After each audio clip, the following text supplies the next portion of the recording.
안녕하세요. 생생매거진 오늘 황진입니다. 해마다 수능을 치르고 나면 필적 확인으로 어떤 문장이 나왔나가 화제가 되죠. 부정행위를 막는 필적 확인은 2006년에 도입됐습니다. 매 과목마다 시험지 윗줄에 적힌 한 줄 문장을 답안지에 그대로 옮겨 쓰는 방식이죠. 이번 수능에서는 나의 꿈은 맑은 바람이 되어서라고 썼는데 한용운의 시 나의 꿈의 한 구절이죠. 무거운 시험지를 앞에 둔 수험생들의 부담을 좀 덜어줬을까 그런 생각을 합니다. 해마다 짧은 이 한 줄의 문장은 수험생들을 위로하기도 하고 또 희망과 용기를 주기도 하는데 수능 이후는 다시 또 치열해집니다. 지나온 수능을 돌이켜보면 어느 해는 불수능으로 또 어느 해는 물수능으로 예측도 실전도 수월했던 때가 잘 없었어요. 다행히 올해는 난이도와 변별력이 무난했다 이런 평이 많은데요. 문이과 통합수능이 변수가 돼서 불확실성은 좀 커졌다고도 합니다. 지난 주말부터 대학별 전형이 시작됐고 수시에 이어서 정시까지 최종 합격을 위한 2막이 시작됐는데요. 오늘 시사 초점에서 전문가의 도움말 좀 들어보겠습니다. KBS 대구 1라디오 생생매거진 오늘 11월 21일 월요일 순서 시작합니다.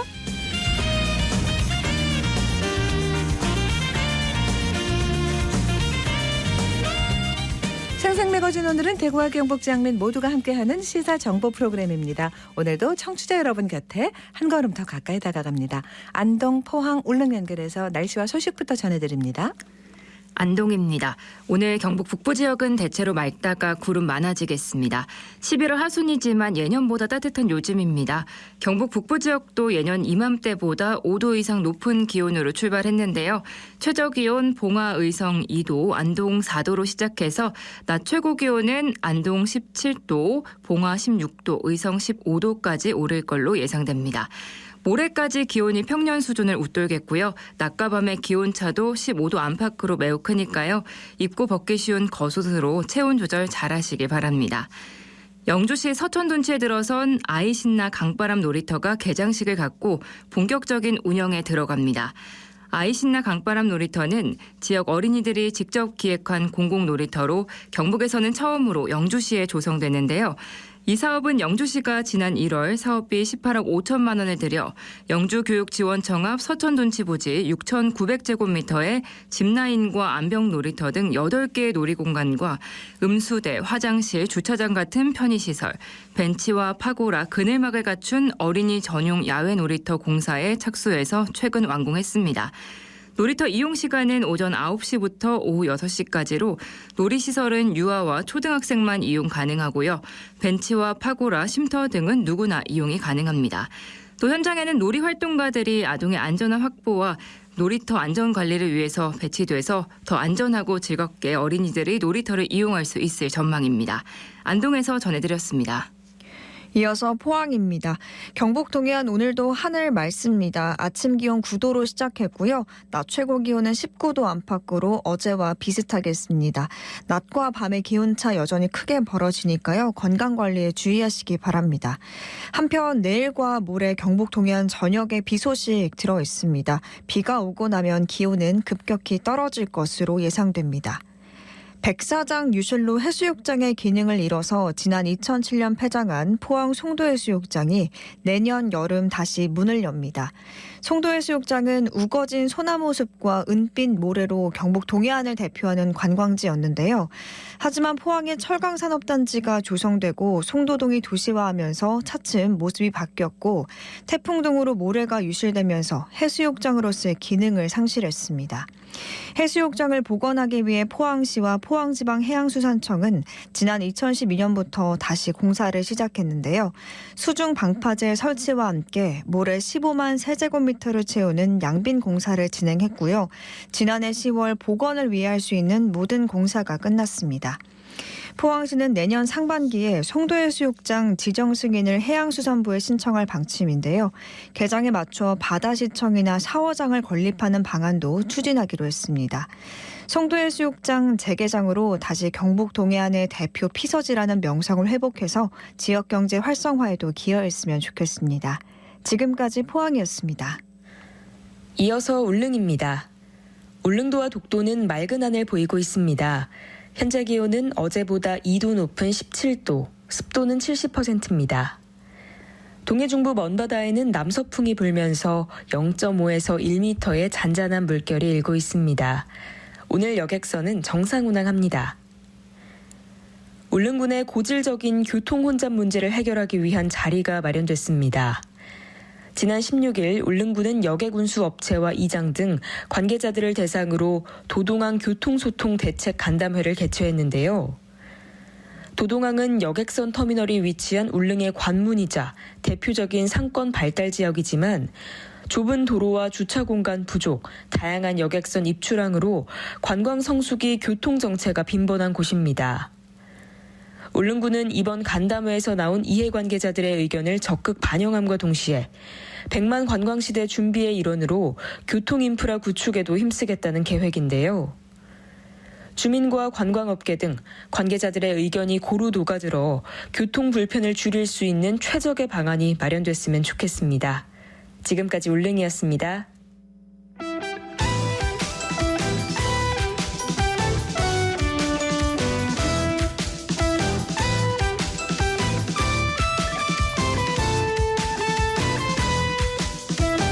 네, 오늘을 보는 키워드 뉴스 월요일에는 매일신문 최원영 기자와 함께합니다. 어서 오세요. 네, 안녕하십니까. 자, 첫 번째 키워드 뭔가요? 네, 대백 본점입니다. 네, 지금 영업 중단해 있고요. 네. 이거 뭐 어떻게 매각이 잘 안 되고 있던데? 네, 이 동성로 대구백화점 본점 터 매각 관련해서 잡음이 좀 커지는 모습인데요. 그래요?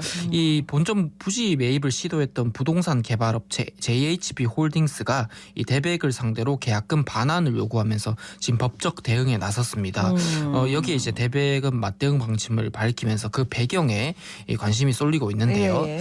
이 대백 본점을 2,125억 원에 매입하려고 했습니다. JHB 홀딩스가. 네네. 그런데 최근 이 경주 경찰서에 이 구정모 대백 회장을 사기 혐의로 고소를 했습니다. 지난 1월 계약 당시 대백에 지급했던 계약금 50억 원을 돌려달라는 취지인데요. 예. 이 대구 사회에서 구 회장의 영향력을 우려해서 이 별 인연이 없음에도 경주서에다가 이제 고소한 걸로 전해지고 있습니다. 그러니까 이제 이 홀딩스는 지금 대백에다가 매각무산 책임이 있다는 걸 얘기한다는 거 아니에요? 네, 그런 주장을 하고 있는 건데요. 이 일단 과정을 한번 보면 JHB 홀딩스가 애초에 지난 6월과 7월 두 차례에 걸쳐서 이제 매각 중도금을 지급하기로 했는데 이게 일정을 연기를 했고요. 예. 이 대백하고 협의를 해서 원래는 지난달 말까지 잔금이랑 중도금까지 합쳐서 2,075억 원을 지급하기로 했습니다. 네. 그런데 이제 JHB 홀딩스가 다시 일정을 연기하면서 내년 3월 31일까지 주겠다 이렇게 의사를 밝혔는데 대백이 받아들이지 않으면서 계약이 최종 파기됐고요. 대백은 파기한 뒤에 공시를 통해서 이 계약 불이행에 따라서 계약금 전액을 몰취한다 이렇게 밝혔습니다. 여기에 이제 JHB 홀딩스가 반발하면서 네. 형사 고소와 별도로 계약금 반환 소송까지 검토하고 있는 겁니다. 그럼 또 양측의 얘기가 다르다는 건데요. 네, 맞습니다. 대백 측은 어떤 입장이에요? 예, 대백은 일단 JHB 홀딩스에 대해서 강력한 법적 대응에 나서겠다 이런 입장입니다. 이 매매대금 잔금을 지급하지 못했을 경우에 이 어떤 이의제기나 법적 조치를 할 수 없다고 이 계약서 상에 명시되어 있다는 이유에서인데요. 네. 대백 관계자는 이 부동산 매매 계약서에 명시된 매도인으로서 지켜야 할 법적 의무를 전부 수행했다면서 이 중도금 지급을 두 차례나 연기해주면서 오히려 대백이 손해를 봤다라면서 강하게 반박했습니다. 중도금 지급을 연기했던 것도 뭐 이유가 있겠죠. 뭐 매매 과정에서 문제가 있었다는 얘기예요. 일단 이게 직접적인 관련이 있는지 없는지는 밝혀지지 않았지만 예. JHB 홀딩스는 대백 본점 지하 1층에 있는 매장을 이제 문제 삼은 걸로 알려지고 있는데요. 네. 이 해당 매장은 대백의 폐업에도 이 임대차 보호법을 방패로 철수를 하지 않고 버텼고 이 법적 다툼 끝에 1심에서 이겼습니다. 예, 그래서 대백은 임차인에게 5억 원을 주고 합의를 했고 매장은 10월 철수됐습니다. 예. 그런데 JHB 홀딩스는 이 사실을 전혀 몰랐다. 그래서 뭐 신뢰관계가 깨졌다. 이렇게 주장하는 걸로 네네. 전해지고 있고요.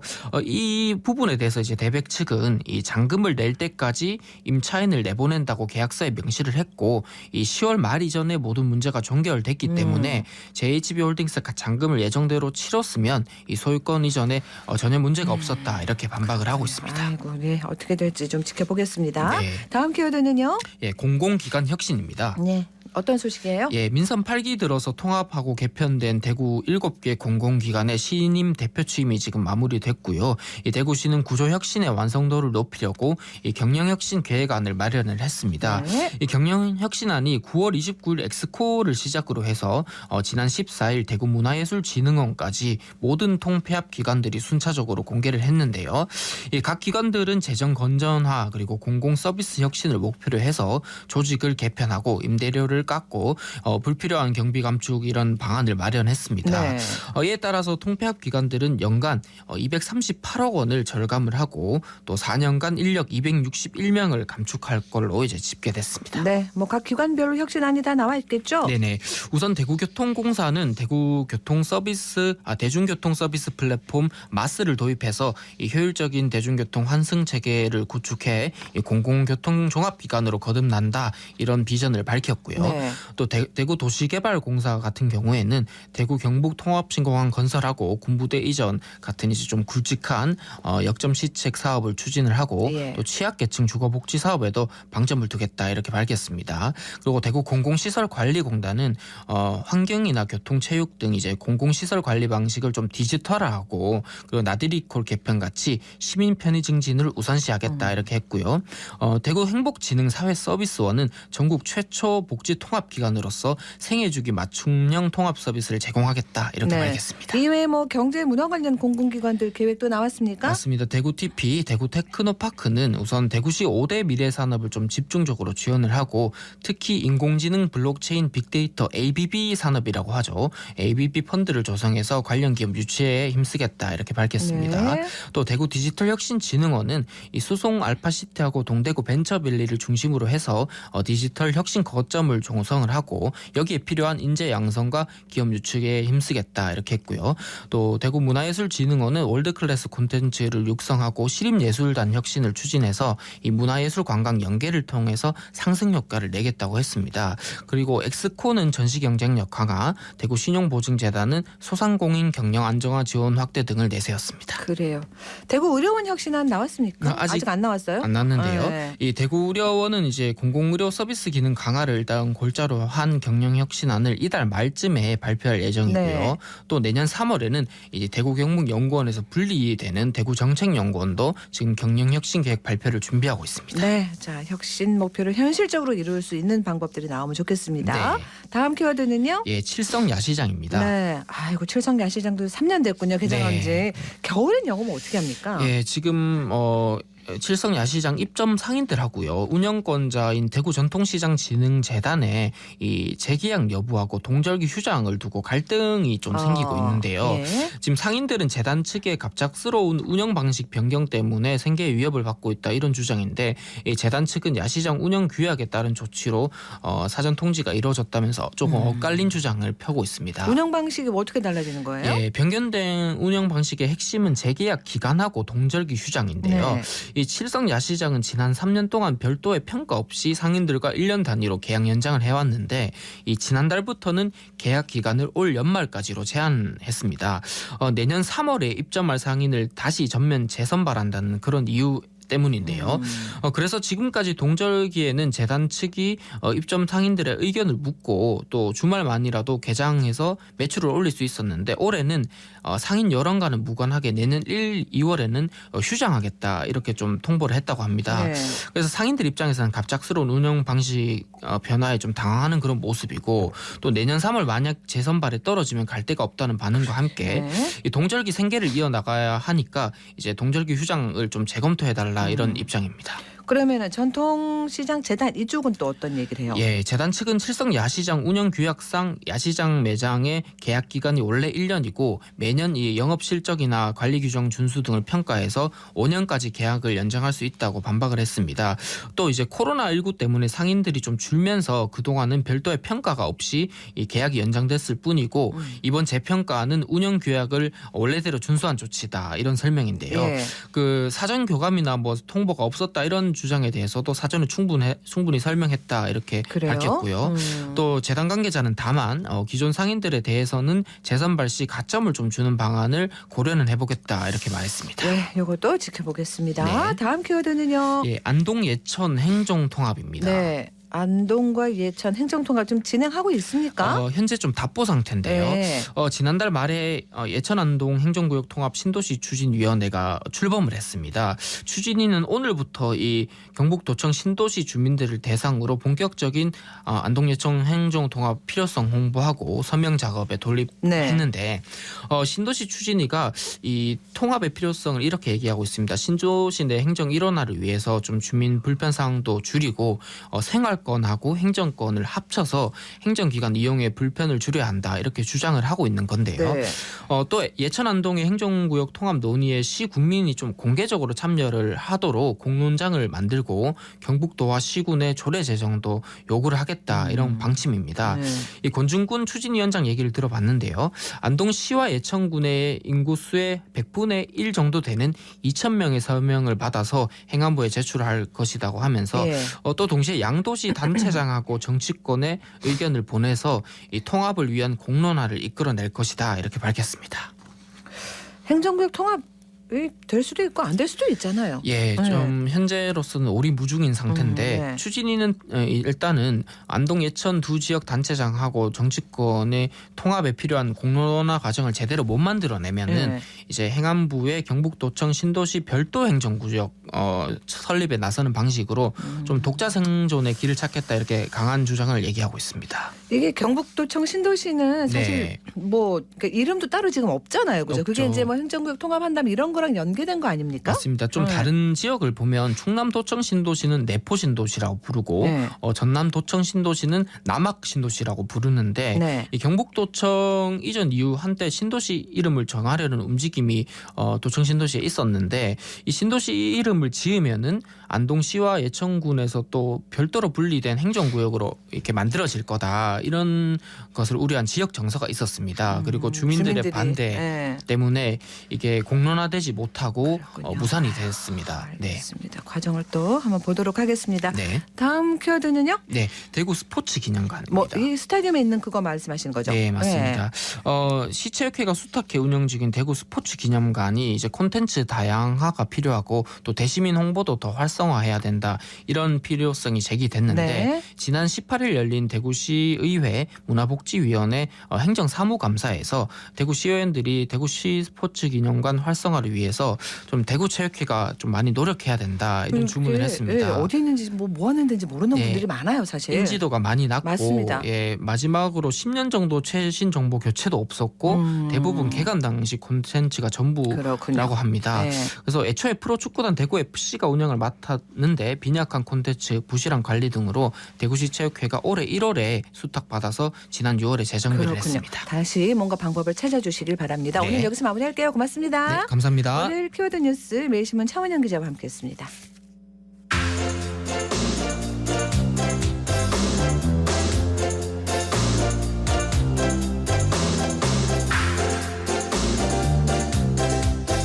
(11월 19일이) 아동학대 예방의 날이었습니다. 우리 지역 곳곳에서도 캠페인이 열렸고요.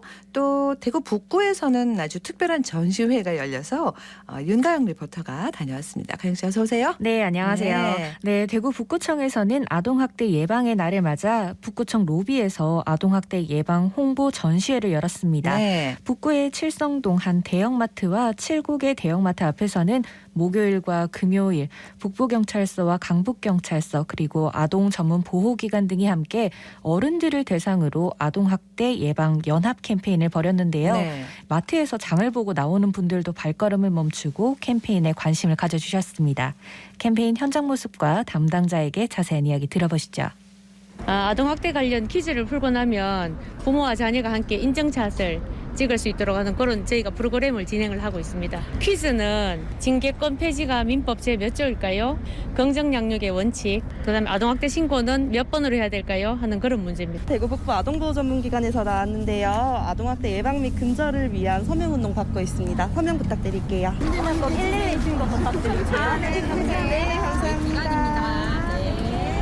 혹시 아동보호 전문기관 어떤 곳인지 알고 계실까요? 네. 아동학대 보시면은 112 신고 부탁드립니다. 안녕하십니까. 대구 북구청 아동보호팀에서 아동학대 전담 공무원으로 일하고 있는 윤정걸입니다. 11월 19일 아동학대 예방의 날을 맞이해 저희 북구청은 청사노비에서 아동학대 예방 전시회가 열리고 있고요. 17일과 18일에는 북부경찰서, 강부경찰서, 대구 북부 아동보호 전문기관, 대구 가정위탁지원센터, 세이브 더 칠드런 동부지역본부와 함께 아동학대 예방 연합 캠페인을 진행하고 있습니다. 작년에는 초등학교 2군데에서 학생들을 대상으로 아동학대 신고에 대한 캠페인을 진행했고 올해에는 어른들을 대상으로 아동학대 예방과 올바른 훈육 방법에 대한 캠페인을 진행하고 있습니다. 아동을 하나의 인격체로 존중하고 어떠한 경우에도 체벌은 금지되었음을 알고 누구든지 학대가 의심되면 신고하는 문화가 확산되었으면 합니다.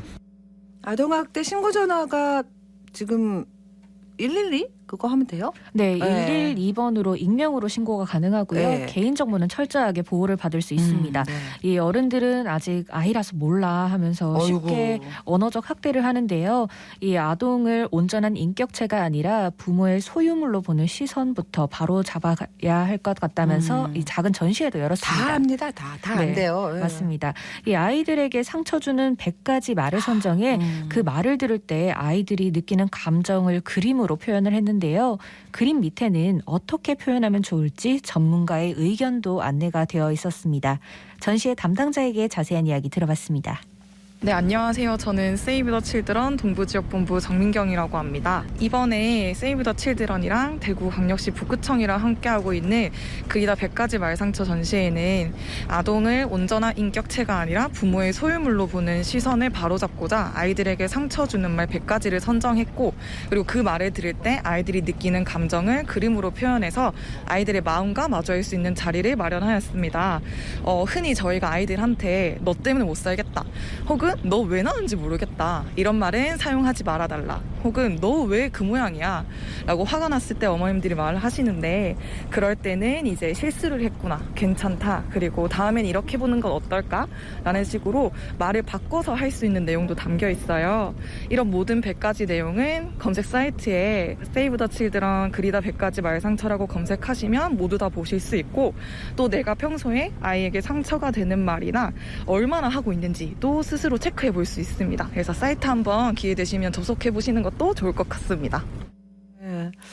아, 뭐 부모도 사실은 신이 아니고 완벽할 수 없고 그렇긴 네. 하지만 이런 말을 진짜 한다는 게 너무 놀랍습니다. 그리고 또 의심 신고랑 실제 학대 건수는 또 다를 거 아니에요. 네, 신고 잘 안 맞아요. 하고 그러면. 네. 네. 이 대구경찰청에 접수된 아동학대 신고 건수는 2021년 1,299건이었고요. 네. 올해 7월까지 718건의 신고가 있었습니다. 네. 경북에서는 9월까지 1,514건의 아동학대 의심 신고가 있었다고 하는데요. 사회적으로 관심이 높아지면서 실제 신고까지 이어지는 사례가 전보다는 늘어났다고 합니다. 이 아동학대라고 의심되는 사례는 적극적인 개입이 그렇습니다. 필요한데요. 캠페인에 참여한 시민들의 목소리도 들어봤습니다. 요즘에 많이 터지는데 이게 아무래도 옛날에 또 있었는데 옛날에는 뭐 의식 못하고 안 터졌다가 요즘에는 그래도 사람들이 조금 알게 돼서 이제 슬슬 터지는 게 아닌가 싶은데 경찰에 신고해야 될 것 같은데. 네. 그래도 제가 애기 엄마니까 주변에 있는 애기 엄마들한테 이런 거 있으면 바로 경찰에 신고하자라든지 뭐 친구들한테 알려야 되지 않을까요? 애들을 때린 것 자체가 나쁜 거죠. 애들을 함부로 막 어른이 함부로 말 얄궂이하고 애들이라고 무시하고 막 하는 거하고 애들은 항상 어른이 나이가 먹었으면은 어른답게 애들의 교육을 이렇게 좋은 말을 해주고 항상 이렇게 사랑을 베풀어주는 그런 사람이 돼야 안 되겠어요. 손자 손녀가 있는데 그런 거 보면 너무 마음 아프지요. 그래. 지금 아동학대 번절 서명운동 어른이 애들을 뭐 잘 돌봐야 되지 한타하면 안 되잖아요. 아동학대를 많이 하고 있나 뭐 그런 너무 안타깝죠. 애들이 힘이 없잖아요. 그러니까 어른들이 보호해줘야 되는데 그렇게 막대하는 거 그런 거 하지 말라고 일단 말리고 거기서 안 되면 이제 신고해야죠. 경찰에. 주변에 뭐 이런 일이 있으면 관심을 좀 가지는 거는 맞겠죠. 네, 아동학대 상담은 129번으로 하시면 되고 관련 시군구에서도 아동학대 조사와 보호를 요청할 수 있습니다.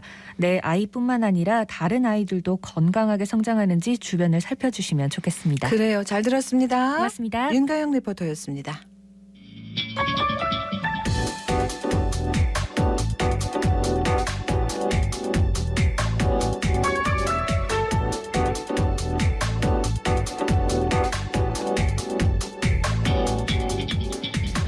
묻고 듣고 생각과 마음을 나누는 방송. 지금 여러분께서는 대구 경북을 보고 듣는 생생 매거진 오늘을 함께하고 계십니다.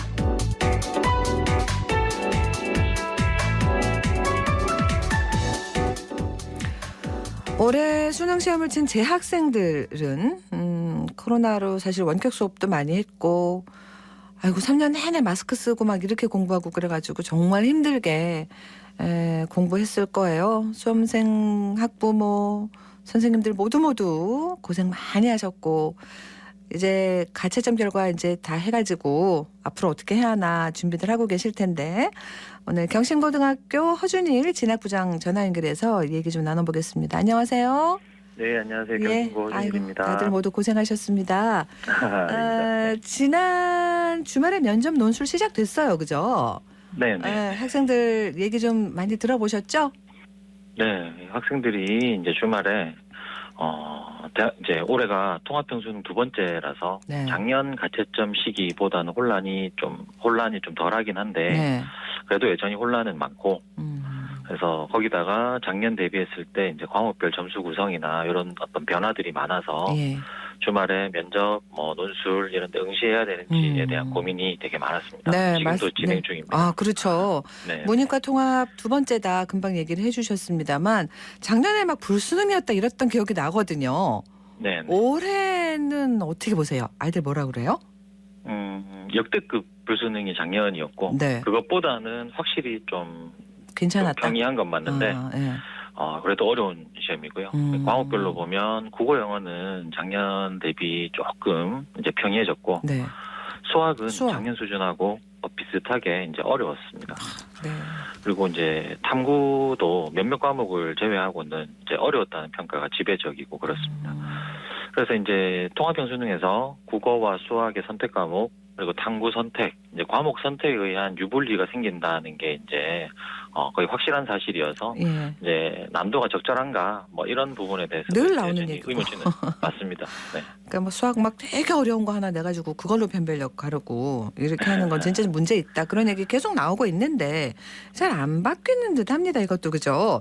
그리고 영역별로 혹시 난이도에서 뭐 좀 주목할 만한 점들이 있을까요? 네, 작년에 너무 어려웠던 국어의 경우에.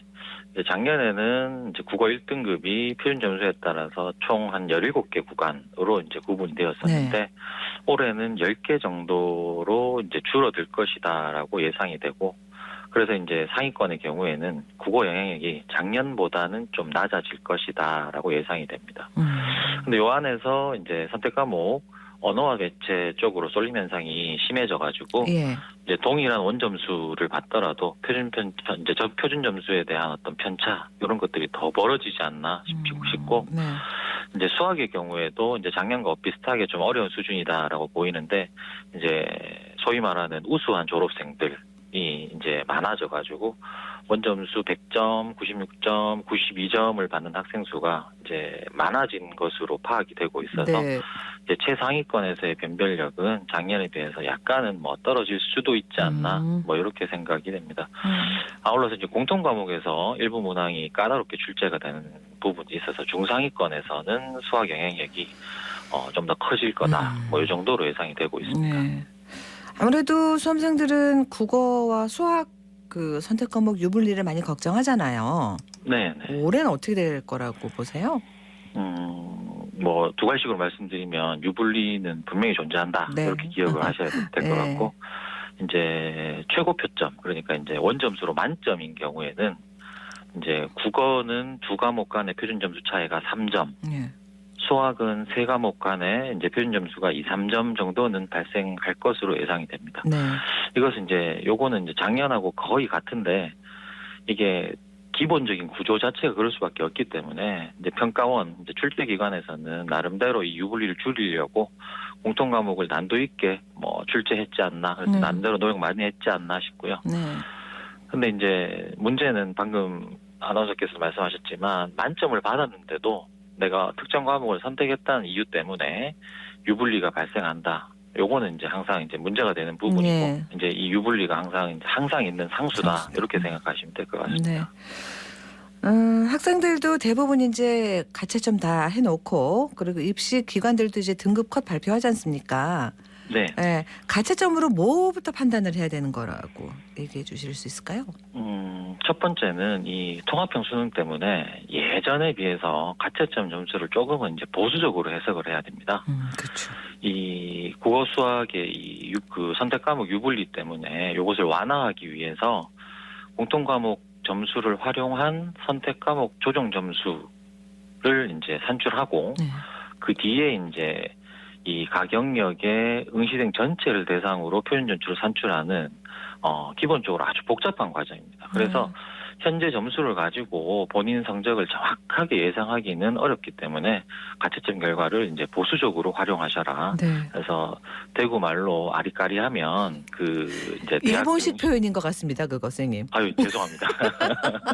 애매하면 네, 애매하면 대학별 고사에 그 응시하는 게 맞지 않나 그렇게 생각이 되고 그리고 나서 이제 9월달에 수시 지원을 다 했죠. 그래서 수시에 지원한 대학 학과 요거하고 정시의 지원 가능선을 이제 파악해서 그다음에 이제 수능 최저 합격 기준을 다 충족을 했는가 이런 것들도 한번 보시고 그래서 대학별 고사에 응시할 것인지에 대해서 의사결정을 해주시면 좋을 것 같습니다.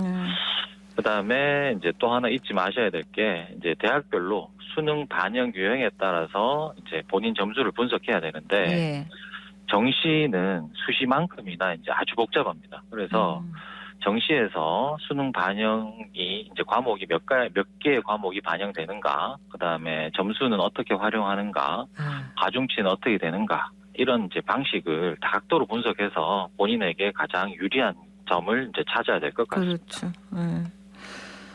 문이과 통합 수능이 입시의 중요한 변수가 됐다라는 얘기는 결국은 뭐 경쟁률이라든가 합격선 어느 정도 되는 이걸 예측하는 게 더 어려워졌다 이 말이기도 하겠죠? 네, 맞습니다. 그 앞부분에 제가 이제 최종적인 표준 점수 산출이 굉장히 복잡한 과정으로 이루어진다고 말씀드렸잖아요. 그래서 그만큼 정확한 성적 예측은 이제 사실 되게 어려운 맞습니다. 거고 여기다가 이 소위 말하는 교차 지원이라는 아주 강력한 변수가 발생했기 때문에 더더욱 어려워진 거죠. 그래서 올해를 한번 보면 사회탐구나 과학탐구에 일정 부분 난이도 조절을 하신 것 같아요. 그다음에 여기 이제 대학별로 변환 표준 점수가 어떻게 나올지 이제 요건 그 12월 말에 결정이 되는 부분이라 이런 부분들을 종합해서 보더라도 올해는 아마 올해도 역시 이제 교차 지원이 일정 수준 이상 큰 이슈가 되지 않나 이렇게 생각이 됩니다. 그 지난해 보면 이제 이과생들이 문과 계열 지원도 많이 하고 합격도 또 많이 해가지고 뭐 문과 침공이다 뭐 이런 말까지 나왔었어요 사실. 이게 수도권이나 지방이나 다 비슷한 상황입니까? 대학에서는 이제 교차 지원 비율이나 뭐 합격 비율이나 이런 걸 공식적으로 공개하거나 그렇지는 않고 있어서 입시 결과를 가지고 이제 추정을 해야 되는 상황입니다. 그래서 기본적으로는 이제 교차 지원 학생들이 기본적으로는 학과보다는 대학 수준을 높이고자 하는 목적이 아주 강하게 드러나는 거고, 그래서 일단은 대학의 서열 이제 수준을 좀 높여놓고 입학 이후에 뭐 다전공, 연계전공 이런 것들을 하겠다 뭐 이런 정도의 이제 이야기가 되죠. 근데 이게 어디쯤에서 일어나느냐를 이제 작년을 기준으로 말씀을 드리면 주로 이제 수도권 대학 조금 범위를 넓혀도 이제 표준 점수 한 360점대 그러니까 대구 같으면 경북대 같은 지역 거점 국립대학 정도까지만 일어난다고 보면 거의 맞을 것 같습니다. 자, 문과생, 이과생 각각 전략이 다를 텐데 어떻게 짜야 될까요? 네, 기본적으로는 이제 과목별 반영 비율을 보시면 문과는 수학과 국어, 이과는 수학과 과학 탐구를 위주로 생각해야 될 것 같습니다. 그래서 이 대학별로 이 과목별 반영 방식, 그다음에 이제 비율을 꼭 확인해야 됩니다. 그래서 이제 방금 말씀하신 교차 지원의 경우에는 상대적으로 탐구 반영 비율이 낮은 대학이나 학과에서 많이 일어날 수 있는 구조이거든요. 이제 그래서 이제 자연계 이과생 중에서 국어 수학은 어느 정도 이제 잘 쳤고 이제 상대적으로 탐구를 좀 못 친 학생이 주로 교차 지원하는 경향이 이제 많이 일어날 거고요. 네. 그래서 이과생들이 이제 주로 매력을 좀 느낄 만한 문과의 학과, 그러니까 뭐 경영, 경제, 통계, 뭐 심리 이런 모집 단위에서 이제 많이 일어날 것이다 이렇게 보시면 될 것 같은데 뭐 이렇게 제가 조심스럽게 말씀드립니다만은 이건 경향일 뿐이고 이제 사실은 나는 무조건 대학 레벨만 높이겠다라는 이제 뚜렷한 목적 의식을 가진 학생들이 많아지면 그 경향을 파악하는 것도 사실은 쉽지 않습니다. 그래서 이제 여러 가지 배치표나 이제 자료들을 참고하더라도 교차 지원 예측 자체는 좀 어려운 일이고, 그래서 이제 그럴수록 학교나 뭐 혹은 우리 졸업생들 같은 경우에 학원에서 정시 지원 프로그램을 많이 활용하는데 그 메뉴 중에 이 모의 지원 기능이 탑재되어 있는 게 이제 나와 있습니다. 그래서 이 부분을 활용하면 실시간으로 어느 정도는 그렇죠. 어느 정도는 이게 이제 예측이 가능하다. 할 수 있지만 뭐 완전하다 이렇게 말씀드리기는 이제 불가능한 상황입니다. 그런데다 또 올해 수능이 보면은 졸업생하고 검정고시 응시자가 26년 만에 가장 많았다 이런 얘기도 있었습니다. 재학생은 맞습니다. 줄고요. 근데 글쎄 뭐 여러 가지 이유가 있겠죠. 코로나 이유도 있을 것이고. 네, 뭐 원인 한번 분석해 보면 인식이 무섭다 이렇게 말씀드리고 싶습니다. 이제 이게 무슨 말이냐면 소위 말하는 이제 좋은 대학, 그 명문 대학에서는 이제 정시 확대 기조, 정시가 40%로 딱 세팅이 되어 있어요. 그래서 1년쯤 혹은 2년쯤 더 투자해가지고 대학 레벨을 많이 높이겠다. 그다음에 본인이 원하는 수준의 이제 대학과 희망하는 학과에 진학하겠다라는 어떤 풍조라 그래야 되겠죠. 이런 것들이 이제 아주 이제 자리 잡고 그렇습니다. 있습니다. 네. 그래서 이제 저희 이제 진학부장님들 모임에 가면 이렇게 얘기합니다. 정시 수능 100% 전형은 상위권 대학에서만 한 15% 정도 늘었는데 학교 현장에 와 보면 이 정시 파이터들은 도대체 얼마나 늘어난 거냐 하는 이제 하소연 같은 얘기들도 뭐 심심찮게 하고 그렇습니다. 이렇게 서울대학교만 하더라도 이제 작년 대비해서 이제 과학탐구 2 과목 응시 인원이 3,000명 정도가 줄었거든요, 전체로. 그런데 서울대 자연계 모집 인원은 140명 늘었습니다. 그러니까 이제 합격선이 조금 떨어질 거다라는 말이죠. 그런데 이게 순차적으로 일어나거든요. 서울대 낮아지면 그 다음에 쭉쭉쭉 해서 내려가겠죠, 그렇죠. 네, 그래서 졸업생들이 매력을 느낄 수밖에 없는 구조라고 보시면 되고, 뭐 한편으로는 이제 재수생들이 이제 급증, 뭐 검정고시 급증 이런 부분들에 대해서 뭐 사회적 비용이나 일정한 어떤 제도적, 사회적 대책이 필요하다, 뭐 이런 생각도 좀 하고 있습니다. 일단은 뭐 여러 가지 앞으로가 이제 또 새로운 시작이라 정보들 많이 모아봐야 되니까 참고들을 좀 하시고 앞으로 남은 입시 일정하고 그 입시 설명회 있으면 계획도 좀 알려주시죠. 예, 이제는 이제 지난 주말에 이미 대학별 고사 시작했죠.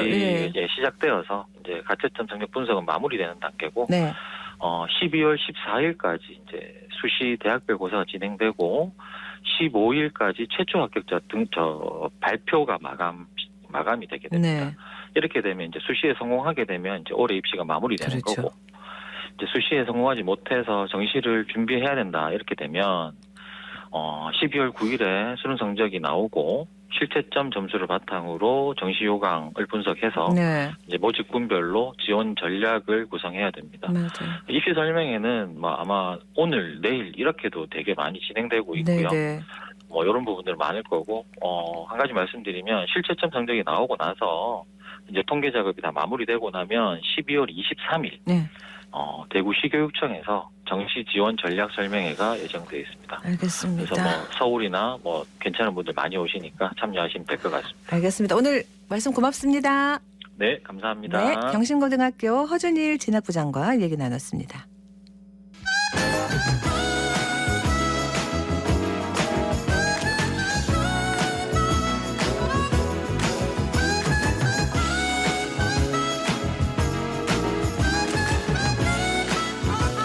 네, 11시 44분 지났습니다. 정치 알아야 바꾼다 정치 알바 김수민 시사평론가와 함께합니다. 안녕하세요.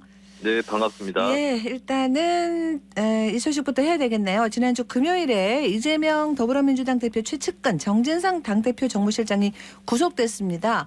일단 정 실장은 그동안 검찰이 유동규 진술에만 의존하고 있다 이렇게 주장을 했었는데 구속된 이유는 뭔가요?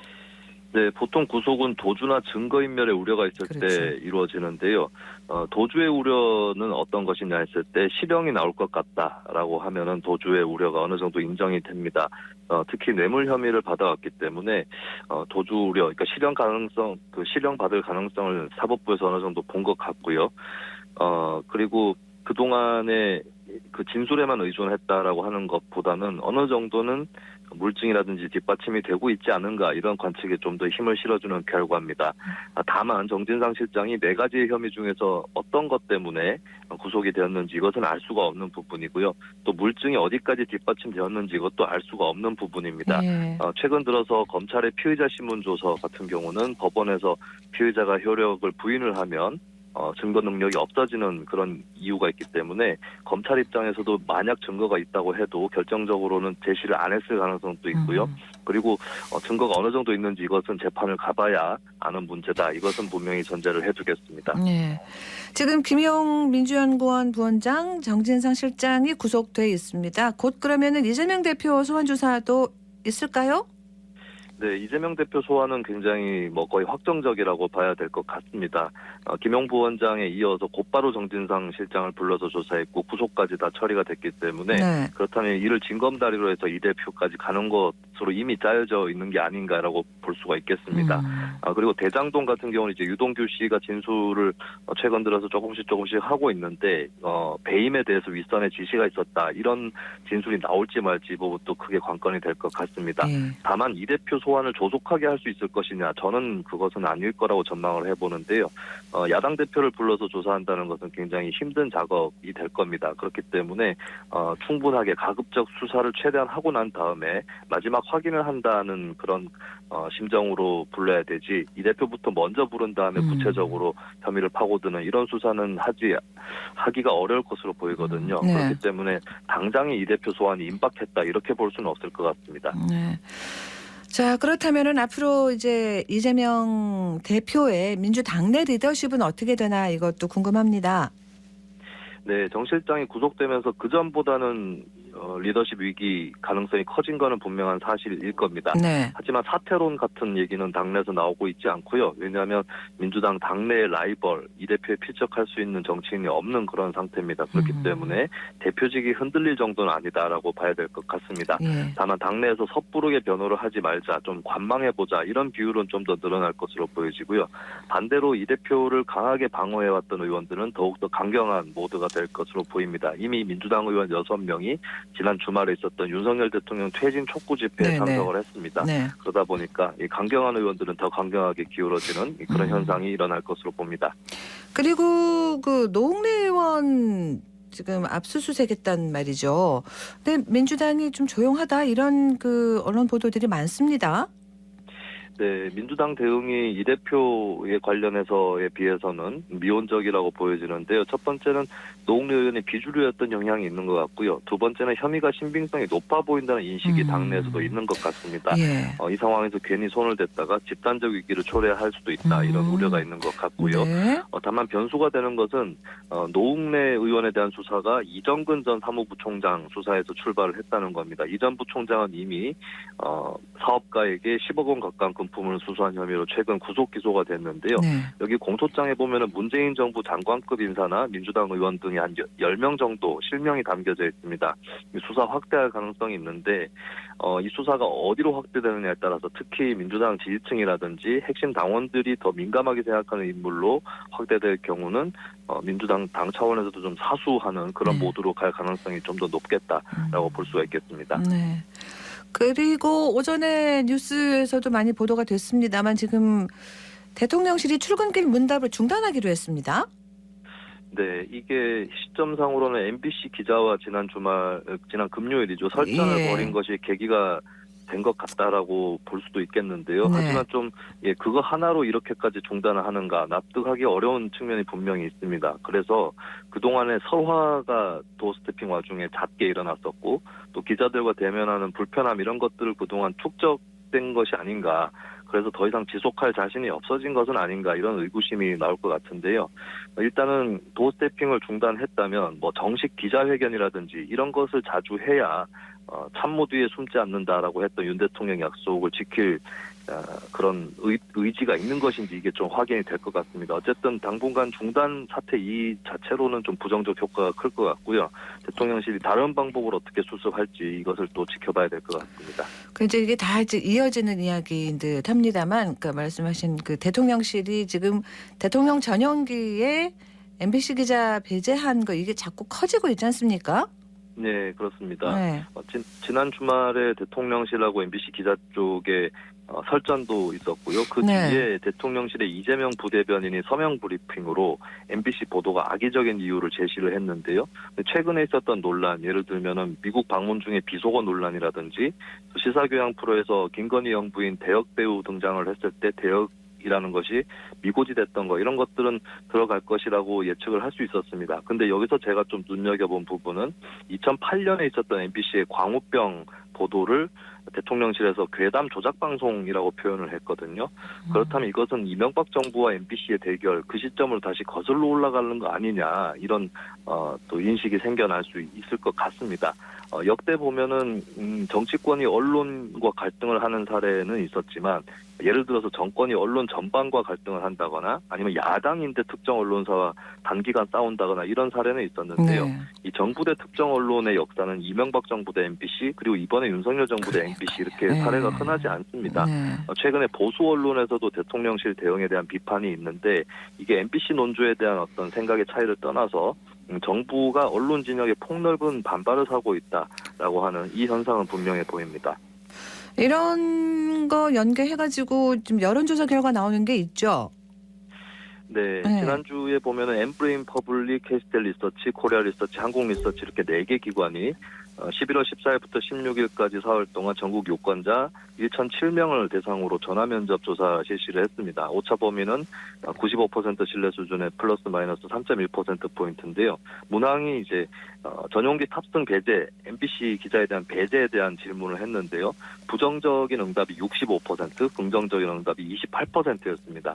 윤 대통령에 대한 부정 대 긍정 평가 비율하고 비슷하게 나온 그런 상황인 것이고 결국에 지지층 바깥으로 나가면 MBC 논조에 대한 동조 여부를 떠나서 대통령실 조치에 대해서 찬성이 뚝 떨어진다라고 하는 것이고 네. 이런 사안은 결코 정부의 지지 여론을 확산시킬 수 없는 나아가서 부정평가층의 부정 강도만 더 높여주는 그런 사안이라고 일단은 파악이 되고 있습니다. 일단 여야 모두의 악재가 지금 불거진 모습입니다. 자, 여론 지형이 어떤지 쭉 한번 이어서 좀 얘기해 주시죠. 네, 한국갤럽이 11월 15일부터 17일까지 전국 만 18세 이상 1,002명 상대로 조사를 한 결과를 보겠습니다. 대통령 직무수행 평가에 대해서 긍정 29%, 부정 61%인데요. 29대 61이죠. 근데 3주 전부터 보면 30대 62, 29대 63, 30대 62. 비슷하네요, 그죠? 60일 4주 연속 비슷하다라고 하는 것이고요. 그리고 정당 지지율은 더불어민주당 34%, 국민의힘 32%, 오차 범위 이내인데요.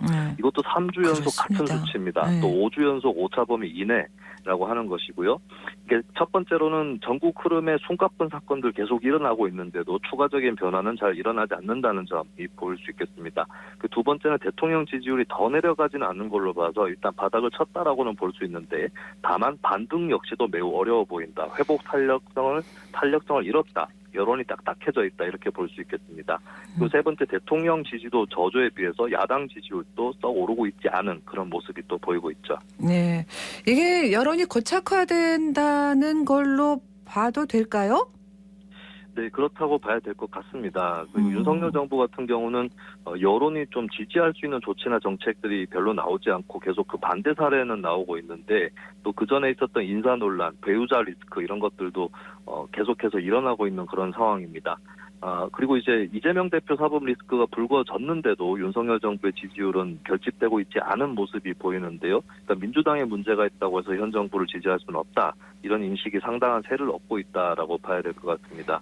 다만 이재명 대표 사법 리스크는 윤석열 정부 지지율을 올려주지는 않는 대신에 민주당의 지지가 더 오르지 않는 요인은 되고 있는데 민주당은 지지할 수 있는데 이 대표는 비호감이다. 이런 층도 유권자 사이에 있는데 민주당에 또 이런 그 층을 규합할 수 있는 인물이 또 안 떠오르고 있는 그런 측면도 있겠습니다.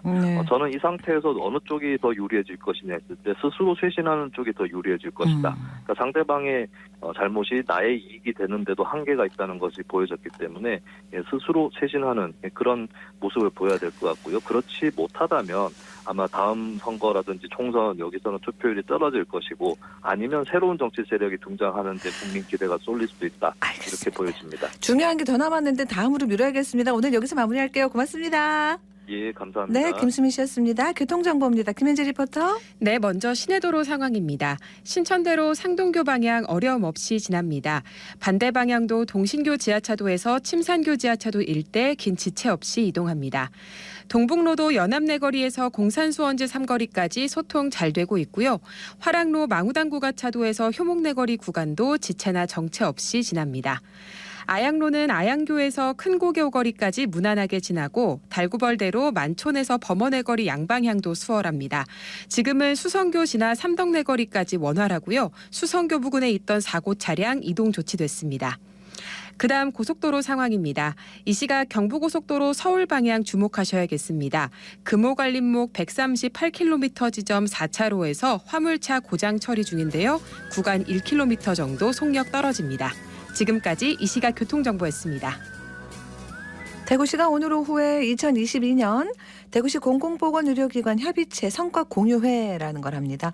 지역의 22개 의료기관이 협의체에 소속돼 있는데 올해 주제가 건강 불평등 완화를 위한 협력과 소통이에요.